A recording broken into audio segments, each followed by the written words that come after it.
হাল বাচ্চা কালকে দেখলাম হাল বাচ্চা আজকে গরুর হাল। আচ্ছা ভালো আছে? হ্যাঁ দে উঠছে তো ঘুরতে ঘুরতে তাও পাইলাম।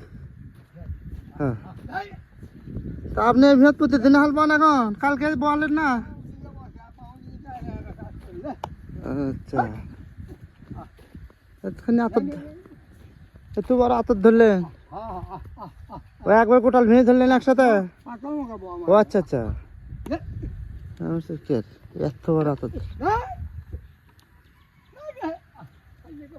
পরশু দিনের বাস এটা সেদিনের গাছ বাসটা আর ছোট চাচা লাগাচ্ছে ধনে মেরে ফেলতেছে সেদিন মই দিছি ওই পুরাতন ধান তাও আবার উঠছে কি আর করা আবার নতুন করে ওয়া হচ্ছে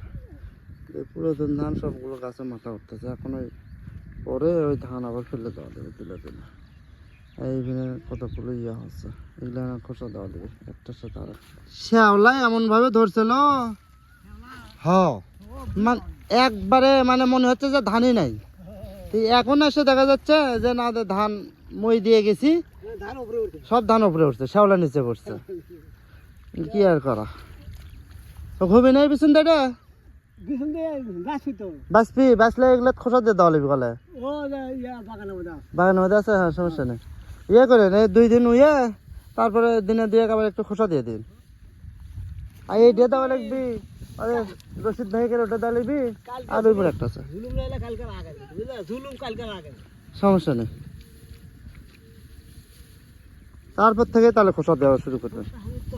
আদে এই ভিউ দিবেন না পয়লা এই ভিউ দিয়ে আদে স্বাগত করে ওটাও দিবেন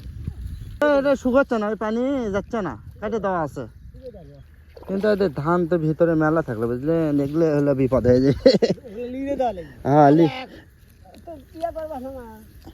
ও দাদা হয় না আসলে বুঝলেন বাঁচমো কতক্ষণে এত মানুষও পাচ্ছি না তো হ্যাঁ মানুষও পাচ্ছি না তারপরে আমি একলাই মই দিছি তেমন আমার যে এই হাতের ব্যথা হয়ে গেছে হ্যাঁ যার যেখানে দায়িত্ব আসলে বুঝলেন ওই দায়িত্ব তার ঠিক নেই মেশিন গেছিল নাকি এক পাই কমাছেন হ্যাঁ আচ্ছা আচ্ছা তাই তো কেড়ে এক পাই কমা একবার আস্তে আস্তে হালবা হয়ে গেল 3 ভাগের 1 ভাগ হালবা আছে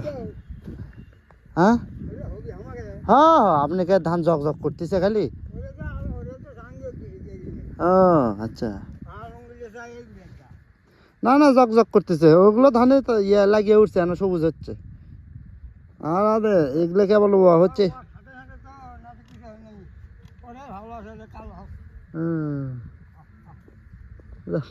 ভালো আছে আচ্ছা থাকেন আমি গেলাম হ্যাঁ দেবেন ঠিক আছে এ সাপ দেবো নাকি দাদুর সাইকেল সে দখল করে আছে এদিকে তাকাও তুমি একটু হাই দাও হ্যাঁ সে তার দাদুর সাইকেল দখল করে আছে তাকে বলা হয়নি সে গোপনে গোপনে সাইকেল নিয়ে চলে গিয়েছিল